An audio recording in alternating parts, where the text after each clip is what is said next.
नमस्कार, सियासी रंग में आप सभी का स्वागत है। मैं हूं आपके साथ सुनीता पटेल।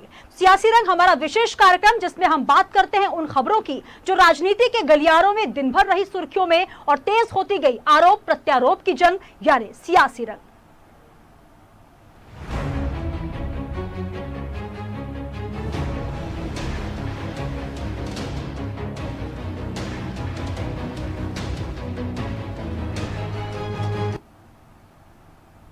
तो सियासी रंग में सबसे पहले बात करेंगे मध्य प्रदेश की सियासत में क्या कुछ चल रहा है। मध्य प्रदेश की 28 विधानसभा सीटों पर चुनाव होने वाले और उपचुनाव में बीजेपी हो या फिर कांग्रेस, दोनों ही दल एक दूसरे के खिलाफ ताबड़तोड़ शिकायतें दर्ज करवा रहे हैं। इस क्रम में बीजेपी प्रदेश अध्यक्ष वी.डी. शर्मा मुख्य निर्वाचन आयोग कार्यालय पहुंचे, जहां उन्होंने निर्वाचन अधिकारी वीरा राणा से मुलाकात करके शिकायत दर्ज करवाई। मध्य प्रदेश के मुख्यमंत्री शिवराज सिंह चौहान के बाद अब बीजेपी प्रदेश अध्यक्ष वी.डी. शर्मा ने पूर्व सीएम कमलनाथ और सांसद दिग्विजय सिंह पर आरोप लगाए हैं। साथ ही प्रदेश अध्यक्ष कमलनाथ, दिग्विजय सिंह और कांग्रेस के अन्य नेताओं के बयानों की भी शिकायत की है। जिस प्रकार से कमलनाथ और दिग्विजय सिंह ने अधिकारियों को धमकाया है, इसकी भी उन्होंने शिकायत की और निर्वाचन आयोग से ये मांग की है कि ऐसे नेताओं के चुनाव प्रचार पर रोक लगाई जाए। मध्य प्रदेश के मुख्य निर्वाचन पदाधिकारी को कई गंभीर शिकायतें कांग्रेस के पूर्व मुख्यमंत्री कमलनाथ और दिग्विजय सिंह ने जिस प्रकार से मध्य प्रदेश के अधिकारी और कर्मचारियों को धमकाने का जो प्रयास किया है और अन्य कई मुद्दों पर हमने उनको भी शिकायत दर्ज कराई है और मुख्य निर्वाचन पदाधिकारी से हमने मांग की है कि इस प्रकार के नेताओं के चुनाव प्रचार पर प्रतिबंध लगाया जाए, उनके खिलाफ कड़ी कार्रवाई की जाए। लगना शुरू हो चुका है। 28 विधानसभा सीटों पर ये उपचुनाव होने हैं और जहां प्रचार प्रसार का क्रम जारी है, वहीं शिकायतों का भी क्रम जारी है। आपको बता दें कि प्रदेश अध्यक्ष वी.डी. शर्मा पहुंचे, निर्वाचन आयोग से शिकायत की और उन्होंने ऐसे तमाम नेताओं के चुनाव प्रचार पर रोक लगाने की मांग की है जो लगातार ऐसी बयानबाजियां कर रहे हैं जो कि राजनीति के लिए ठीक नहीं है। हालांकि हर तरफ से इसको लेकर आरोप प्रत्यारोप लग रहे हैं। तो पूर्व सीएम कमलनाथ और सांसद दिग्विजय सिंह पर उन्होंने गंभीर आरोप लगाए हैं। प्रदेश अध्यक्ष कमलनाथ, दिग्विजय सिंह और कांग्रेस के अन्य नेताओं के बयानों की शिकायत दर्ज कराते हुए उन्होंने कहा है कि ऐसे नेताओं के जो रैलियां हैं, जो चुनाव प्रचार हैं, उन पर रोक लगाई जानी चाहिए। तो निर्वाचन आयोग से मांग की है वी.डी. शर्मा ने। मध्य प्रदेश में आगामी जो उपचुनाव होने हैं 28 विधानसभा सीटों पर, उस पर लगातार चुनाव प्रचार चल रहे हैं। तमाम दिग्गज, चाहे वो कांग्रेस के हों या फिर बीजेपी के, अपने अपने प्रत्याशियों के पक्ष में चुनाव प्रचार करने के लिए उतरे हैं और चुनावी रणनीति के तहत लगातार कुछ ऐसे भी बयान दिए जाते हैं जो कि सुर्खियों में रहे हैं। तो शिकायत करते हुए उन्होंने ये आरोप लगाए हैं कि तमाम ऐसे नेता, चाहे वो किसी भी पार्टी के हों, उनको रोकना चाहिए। लेकिन वी.डी. शर्मा ने साफ तौर पर कहा है कि ऐसे नेताओं के चुनाव प्रचार पर भी रोक लगा देनी चाहिए। इस तरफ मध्य प्रदेश में जो सियासी दांवपेच है, उसके बीच राज्यसभा सांसद ज्योतिरादित्य सिंधिया ने सांवेर के चंद्रवतीगंज में जनसभा की और इस दौरान सिंधिया ने कमलनाथ और दिग्विजय सिंह पर जमकर निशाना भी साधा। सिंधिया ने कहा कि इस जोड़ी ने प्रदेश का सत्यानाश कर दिया, ट्रांसफर उद्योग चलाया, अवैध खनन करवाया, इसलिए इन्हें सबक सिखाना बेहद जरूरी है। वहीं दूसरी ओर तुलसी सिलावट, शिवराज सिंह चौहान और ज्योतिरादित्य सिंधिया की जोड़ी है जिनका ध्येय है विकास करना। सिंधिया ने कहा कि जिंदगी भर हम आपके लिए समर्पित हैं और हमारा खून भी आपके लिए हाजिर है। जब शिवराज सिंह चौहान और हम एक हो गए हैं तो आखिर दूसरी तरफ बचा ही क्या। सिंधिया ने सांवेर की जनता से कमलनाथ और दिग्विजय की जोड़ी के लिए दरवाजा बंद कर देने की भी अपील की। और हमारे आपके लिए जी जान मेहनत करने वाला सेवक रहा है और जब कांग्रेस की सरकार बनी और उस सरकार में भ्रष्टाचारियों की अमाल की लाइन खड़ी हो गई, उस समय तुलसी सिलावट जैसा योद्धा, मैं पूछना चाहता हूं, कौन सा सरपंच अपनी सरपंची को 15 महीने के बाद त्याग करता है? ये तुलसी सिलावट जिनको आपने अपना आशीर्वाद प्रदान किया, इसने अपनी केवल विधायकी नहीं लेकिन मंत्री पद की कुर्बानी दी है। सिंधिया जी ने साफ तौर पर यह आरोप लगाया है कि जो तमाम नेता हैं, सिंधिया जी ने कमलनाथ का नाम लिया, दिग्विजय सिंह जी का नाम लिया और ये कहा है कि ये सिर्फ उद्योग चलाते आए हैं और जनता के लिए कुछ नहीं किया। जनता से अपील की है कि ऐसे नेताओं के लिए आप अपने दरवाजे बंद कर दीजिए। अशरफ मंसूरी हमारे साथ जुड़ रहे हैं इंदौर से। अशरफ, जिस प्रकार से चुनावी रैलियों में लगातार जनता को संबोधित करते हुए नेता नजर आ रहे हैं, जब सिंधिया जी पहुंचे उन्होंने कहा कि जब शिवराज, तुलसी सिलावट और सिंधिया मिल गए हैं तो आखिर दूसरी पार्टी में बचा ही क्या? अब जनता को उनके लिए दरवाजे ही बंद कर देने चाहिए। बिल्कुल सुनीता, अब उपचुनाव की जो मतदान है उसकी तारीख काफी नजदीक है और दोनों ही पार्टियों की अगर बात की जाए तो जितने भी बड़े दिग्गज नेता हैं वे लगातार जनता के बीच पहुंचकर अपनी पार्टी के प्रत्याशी के पक्ष में माहौल बनाने की कोशिश कर रहे हैं। इंदौर की बात की जाए तो इंदौर जिले में सांवेर विधानसभा में उपचुनाव हो रहा है और कहीं ना कहीं सांवेर उपचुनाव जो है ज्योतिरादित्य सिंधिया के लिए भी एक प्रतिष्ठा का प्रश्न बन चुका है, क्योंकि यहाँ से तुलसी सिलावट जो कि उनके खास सिपहसालार माने जाते हैं और ऐसा माना जाता है कि वे प्रदेश में तुलसी सिलावट जो है उनके खास समर्थक है और जब उन्होंने विधायकी छोड़ी थी तब भी वो बेंगलोर में ज्योतिरादित्य सिंधिया के लिए मोर्चा संभाले हुए थे। ऐसे में सांवेर उपचुनाव जो है उस पर सभी की नजरें हैं, पूरे प्रदेश की नजरें हैं और खास सीट जो है इसको कही जाएगी क्योंकि ज्योतिरादित्य सिंधिया और तुलसी सिलावट की प्रतिष्ठा का प्रश्न बन चुकी है। ऐसे में पूरी बीजेपी जो है इस सीट पर जोर आजमाइश लगी हुई है। ज्योतिरादित्य सिंधिया खुद 2 से 3 बार सांवेर में जनता को संबोधित करने आ चुके हैं। आज भी जब वे पहुंचे तो उनके निशाने पर एक बार फिर कमलनाथ और दिग्विजय सिंह की जोड़ी ही रही। ज्योतिरादित्य सिंधिया ने साफ कहा कि जो पिछले 15 माह में कांग्रेस की सरकार थी वो भ्रष्टाचारियों का अड्डा बन चुकी थी और दिग्विजय सिंह और कमलनाथ ने जो है प्रदेश में इन 15 महीनों में भ्रष्टाचार की चरम सीमा पर पहुंच गए थे। ऐसे में ज्योतिरादित्य सिंधिया ने सांवेर की जनता से अपील की है कि कमलनाथ और दिग्विजय सिंह के लिए अपने दरवाजे बंद कर दे और बीजेपी प्रत्याशी तुलसी सिलावट को जिताने की यहाँ पर उन्होंने अपील की। और कहीं ना कहीं यहाँ पर अगर बात की जाए ज्योतिरादित्य सिंधिया की तो पूरा उनके भाषण का जो है फोकस वो कमलनाथ और दिग्विजय सिंह पर ही रहा और दोनों उनकी जोड़ी पर जो है यहाँ पर निशाना साधते हुए नजर आए। सुनीता, बिल्कुल अशरफ, अगर बात की जाए तो 15 महीने और 15 साल के कार्यकाल को लेकर दोनों ही पार्टियां अपने अपने दावे गिनवा रही हैं कि हमारे कार्यकाल में इतने कार्य हुए हैं। तो ये जो है 15 महीने वर्सेस 15 साल का जो कार्यकाल है उसमें क्या कुछ सरकारों ने किया है और साथ ही एक दूसरे पर आरोप प्रत्यारोप की जंग जो है वो तीखी होती नजर आ रही है।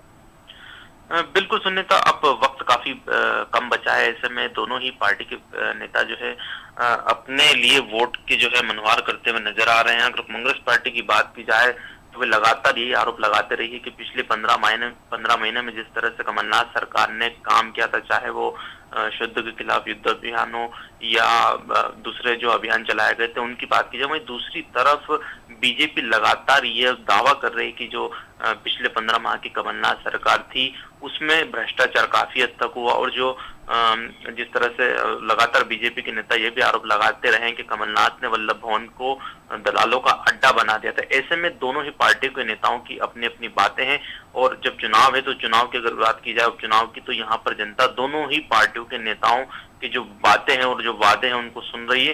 पूरी तरह से अभी जो है जनता साइलेंट मोड में है, लेकिन 3 नवंबर को जो है आने वाले 3 नवंबर को जब मतदान होगा बिल्कुल अशरफ, और ये जनता सब कुछ जानती है और जनता के दरबार में ही फैसला होगा। हालांकि चंद्रवतीगंज जब पहुंचे सिंधिया तो उन्होंने तमाम आरोप लगाए, ट्रांसफर उद्योग, अवैध खनन जैसे तमाम आरोप दिग्विजय सिंह और साथ ही पूर्व सीएम कमलनाथ पर।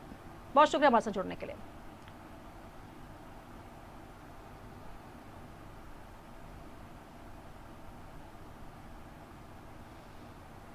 तो उपचुनाव को लेकर लगातार आरोप प्रत्यारोप की जंग शुरू हो चुकी है। तमाम जो पार्टी के दिग्गज है वो पहुंच रहे हैं, जनता से अपील कर रहे हैं, लेकिन इस बीच अपनी अपनी पार्टी के जीत के दावे भी कर रहे हैं। कोटा विधायक रेणु जोगी ने पीसीसी चीफ मोहन मरकाम के खिलाफ गुरेला पेंड्रा मरवाही जिले के पुलिस अधीक्षक और निर्वाचन आयोग के ऑब्जर्वर से शिकायत कर अपराध दर्ज किए जाने की मांग की है। तो वहीं दूसरी ओर रेणु जोगी को भी अब अमित जोगी के बाद हाट बाजारों में जनसंपर्क करने के आवेदन पर मंजूरी देने से सहायक निर्वाचन अधिकारी ने इनकार कर दिया है।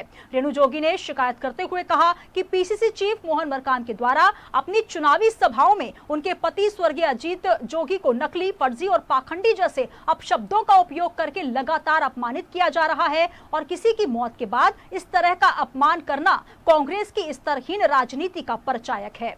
रेणु जोगी ने कहा कि मेरे पति ने 20 सालों तक मरवाही की जनता का प्रतिनिधित्व किया है और अनुसूचित जनजाति विभाग के कांग्रेस के अध्यक्ष भी 17 सालों तक अजीत जोगी ही रहे, इसलिए उनके पति की जाति न्यायपालिका तय करेगी। ऐसे में उनका अपमान जो पीसीसी चीफ कर रहे हैं वे नाजायज और गैर कानूनी है। देखिए, मैं सम्मान जरूर करूंगी न्यायालय के फैसले का, और भारतीय नागरिक हैं, नागरिक भारतीय संविधान से बंधे हुए हैं और आने दीजिए ना, मतलब न्यायालय का फैसला, उसका सम्मान करूंगी। छानबीन समिति तो गठित है पूर्व में भारतीय जनता पार्टी के द्वारा, वर्तमान में भी उसकी अध्यक्ष मतलब वही है जो पहले थी, नाम लेना नहीं उचित समझती हूँ, फिर भी मतलब जो आईएएस अधिकारी हैं रीना बाबा साहब कंगाले जी, तो वो जो सत्ता रहती है, अधिकारी इतने दबे हुए हैं उनके प्रभाव से या उनके दबाव में कि वो जो चाहते हैं वही होता है। तो रेणु जोगी के तमाम आरोप आपने सुने। हालांकि मरवाही उपचुनाव में अब उनको दाखिल नहीं होने दिया जा रहा है और लगातार अब वे जनता के बीच न्याय की गुहार लगा रही है। अभिषेक गुप्ता हमारे संवाददाता जुड़े हुए हैं। अभिषेक, लगातार अगर बात की जाए, जो जोगी परिवार है वो जनता के दरबार में है, क्योंकि अब उनको चुनाव से बर्खास्त कर दिया गया है। जो जाति का मुद्दा है लगातार एक लंबे अरसे से चला आया, लेकिन कहीं ना कहीं अब इसको लेकर आरोप प्रत्यारोप जोगी परिवार के द्वारा लगाया जा रहा है। लेकिन इस पूरे मामले में अब उनको इस जो न्याय रैली है ये भी करने से रोक दिया जा रहा है। चाहूंगा कि कोटा विधायक रेणु जोगी जेसीसी पार्टी के सदस्य जो हैं उन्होंने निर्वाचन कार्यालय में जाकर शिकायत की है पीसीसी मोहन मरकाम एवं अन्य कांग्रेसी नेताओं से, जो स्वर्गीय अजीत जोगी जो यहाँ मरवाही के पहले विधायक थे उनके खिलाफ नकली आदिवासी इस तरह के अपशब्दों का प्रयोग कर रहे हैं। तो इसके खिलाफ उन्होंने निर्वाचन आयोग में आवेदन दिया है। साथ ही जिस तरह से जो जनसभाएं कर रहे थे रेणु जोगी एवं उनके कार्यकर्ता हैं, तो उस पे भी रोक लग गई है। निर्वाचन अधिकारियों का कहना है कि कोरोना काल एवं अन्य चीजों के कारण उनके रोक लगाते हैं जनसभा को। बिल्कुल अभिषेक, इस पूरे मामले में देखा जाए तो जिस प्रकार से जनसभा को संबोधित कर रही है रेणु जोगी और पूरा जोगी परिवार, लेकिन कहीं ना कहीं अब उनका ये कहना है कि जब कांग्रेस में रहे उनके पति अजीत जोगी 17 सालों तक वे रहे, तब इस मामले को लेकर कोई बात नहीं हुई, लेकिन अब जब उन्होंने अपनी पार्टी अलग से बना ली तब से लेकर ये सवाल। और इस बीच अब अगर इस पूरे मामले में बात की जाए तो एक और पक्ष भी निकल कर आया। छत्तीसगढ़ प्रदेश कांग्रेस की उपाध्यक्ष, समाज कल्याण बोर्ड की चेयरमैन करुणा शुक्ला ने भी कहा कि जब ये मामला पहले बीजेपी के पास रहा तब क्यों नहीं इस मामले को लेकर कुछ कहा गया। तो कुल मिलाकर दोनों तरफ से दोहरी मार जो है वो जोगी परिवार को झेलनी पड़ रही है। जी, आपको बताना चाहूंगा कि लगातार ही इससे पहले 17 साल कांग्रेस में थे तो कांग्रेस का रुख नरम था और भाजपा के तर्क रूप देखने को मिलता था, लेकिन जब से कांग्रेस से छोड़ के जेसीसी पार्टी बनाई है, साथ ही अभी अजीत जोगी के निधन के बाद से ही भाजपा का रुख अब नरम दिखाई देता है। लेकिन जोगी परिवार के लिए मुश्किलें लगातार मरवाही चुनाव से बाहर होने के बाद भी बनी हुई है कि जिस तरह से न्याय यात्रा निकाल रहे हैं उसमें भी रोक लग गई है, तो ये भारी दिक्कतों का सामना कर रही है जोगी परिवार।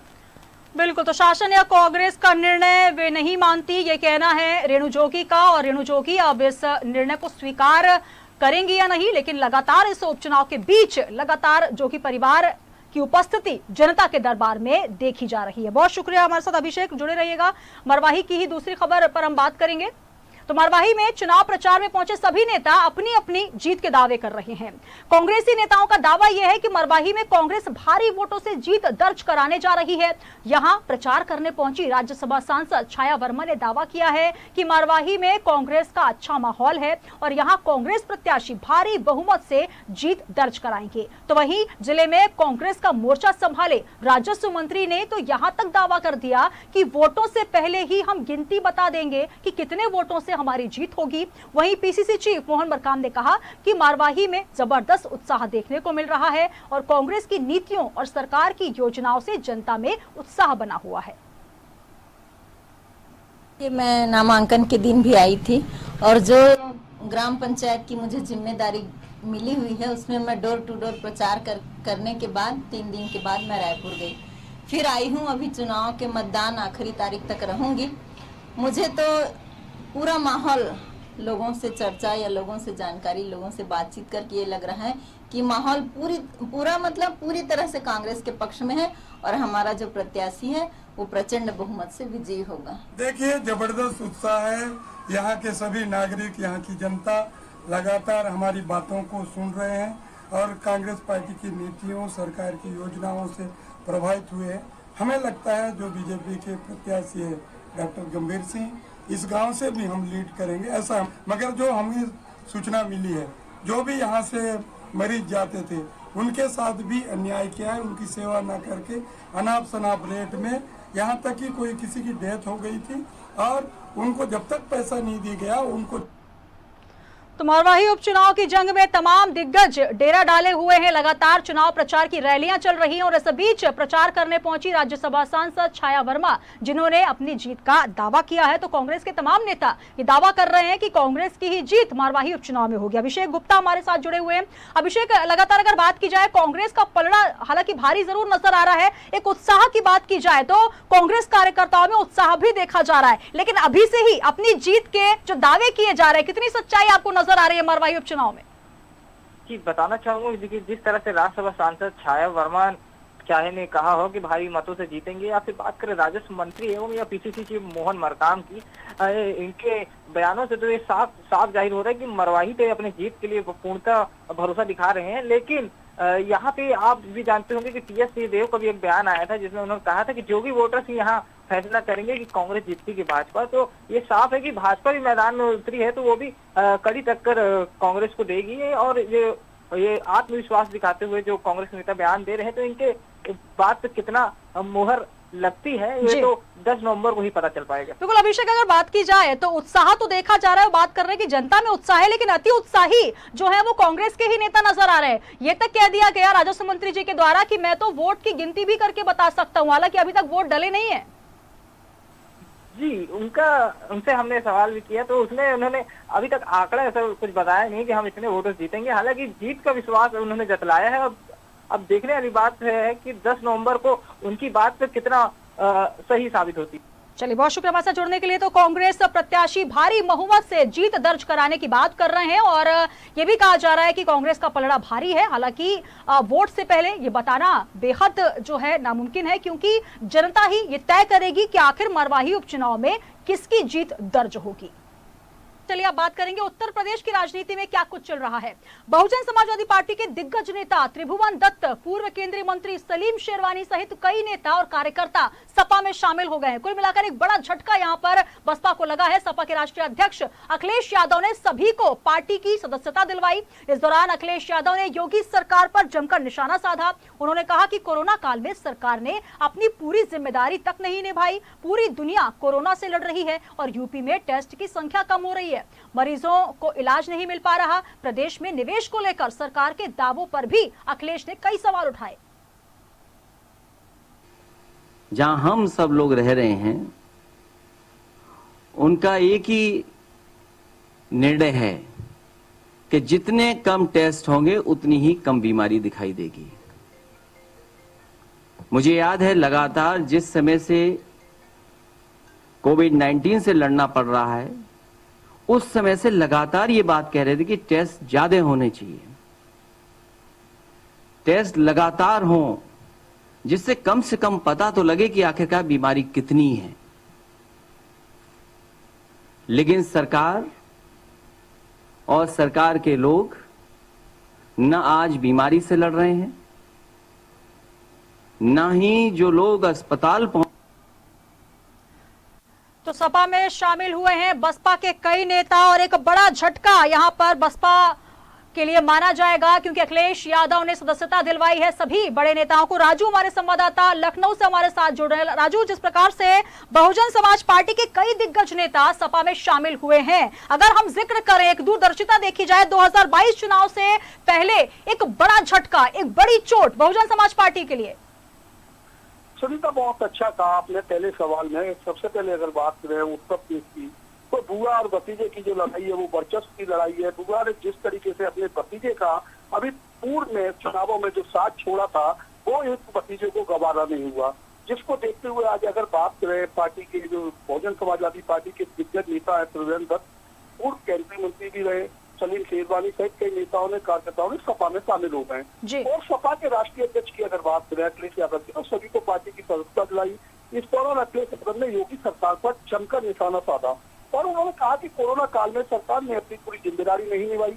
पूरी दुनिया कोरोना से लड़ रही है और ईपी में टेस्ट कम हो रहे हैं, मरीजों का इलाज नहीं मिल पा रहा है। देश में निवेश को लेकर सरकार के दावों पर भी अखिलेश यादव ने सवाल उठाए। तो उनका कहीं न कहीं देखा जाए अखिलेश यादव के सवालों की अगर बात करें सरकार को देखते हुए और योगी सरकार को देखते हुए, कहीं न कहीं कुछ नजर आता है जनता के बीच में। त्रिवेंद्र दत्त समेत कई नेता सपा में शामिल तो हो गई, सदस्यता भी मिल गई, निशाना भी साथ दिया, पर यहाँ पर अगर बात करें जिस तरीके से अखिलेश यादव ने योगी सरकार के निशाना भी साधा और उन्होंने एक सबसे बड़ी बात ये थी कि प्रदेश के निवेश को लेकर सरकार द्वारा किए जा रहे दावों को अखिलेश यादव ने सवाल उठाए और कहा एमओयू पर जमीन पर कुछ नहीं दिखा, कहा कि सपा सरकार। बिल्कुल राजू, आपकी आवाज थोड़ा कटकर आ रही है, लेकिन बिल्कुल जिस प्रकार से अगर बात की जाए बहुजन समाज पार्टी के कई दिग्गज नेता, जिसमें तमाम जो नाम आप जिक्र कर रहे हैं, त्रिभुवन दत्त, पूर्व केंद्रीय मंत्री सलीम शेरवानी, जिनका एक लंबा अनुभव रहा है राजनीति में, तो तमाम ऐसे बड़े दिग्गज नेता हैं जो कि इसमें शामिल हुए। और प्रेस कॉन्फ्रेंस का जो बैनर है उसमें भी साफ नजर आ रहा है कि 22 में बाइसिकल, तो पूरी योजना के तहत केंद्र सरकार पर और साथ ही योगी सरकार पर निशाना साधते हुए सपाई जो है वो नजर आ रहे हैं। सपा के जो अध्यक्ष अखिलेश यादव, उनका साफ तौर पर कहना है कि अब जो है 22 में बाइसिकल आएगी, तो ये तमाम नेता बाइसिकल में सवार होकर 2022 के चुनाव का लक्ष्य भेदन करने की तैयारी में। 22 में बाइसिकल की जो बात की है अखिलेश यादव ने, ये बिल्कुल सही बात है। अगर बसपा के जो दिग्गज नेता अगर बसपा के समाजवादी पार्टी में आते तो बसपा के पास 0/0 रह जाता है, पर यहीं पर अगर बात करें अखिलेश यादव ने जो अपनी योजनाओं की जानकारी जनता के बीच में दी, वो सपा सरकार ने जो दी 1090 की बात करें महिलाओं के लिए बनाई थी, उसको ध्वस्त कर दिया योगी सरकार ने, अखिलेश का कहना था। वही 100 डायल की बात करें उसको 112 कर दिया गया अखिलेश सरकार में। और जनता को कोई किसी तरीके की उत्तर प्रदेश की हत्याओं को लेकर, अपहरण को लेकर बिल्कुल तमाम आरोप भी लगाए हैं और इस बीच एक बड़ा झटका बसपा को लगा है, क्योंकि तमाम दिग्गज शामिल हुए। बहुत शुक्रिया राजू हमारे साथ जुड़ने के लिए। तो बहुजन समाज पार्टी के दिग्गज नेता त्रिभुवन दत्त, पूर्व केंद्रीय मंत्री सलीम शेरवानी सहित कई दिग्गज नेता जो हैं अब वो सपा में शामिल हो चुके हैं। और इस बीच सपा के राष्ट्रीय अध्यक्ष अखिलेश यादव का साफ तौर पर यही कहना है कि जो योगी सरकार का कार्यकाल रहा है उसमें कोई भी ऐसा कार्य नहीं किया गया, चाहे वो महिलाओं की सुरक्षा का मुद्दा रहा हो या तमाम ऐसे मुद्दे, विकास के मुद्दे, तमाम ऐसे मुद्दे गिनवाए हैं अखिलेश यादव ने। और इस बीच सबसे बड़ी जो खबर यह है कि एक बड़ा झट 2022 को चुनाव को लेकर। इसी के साथ ही सियासी रंग में इतना ही। दीजिए इजाजत, कल हम फिर हाजिर होंगे सियासी रंग में विशेष खबरों के साथ।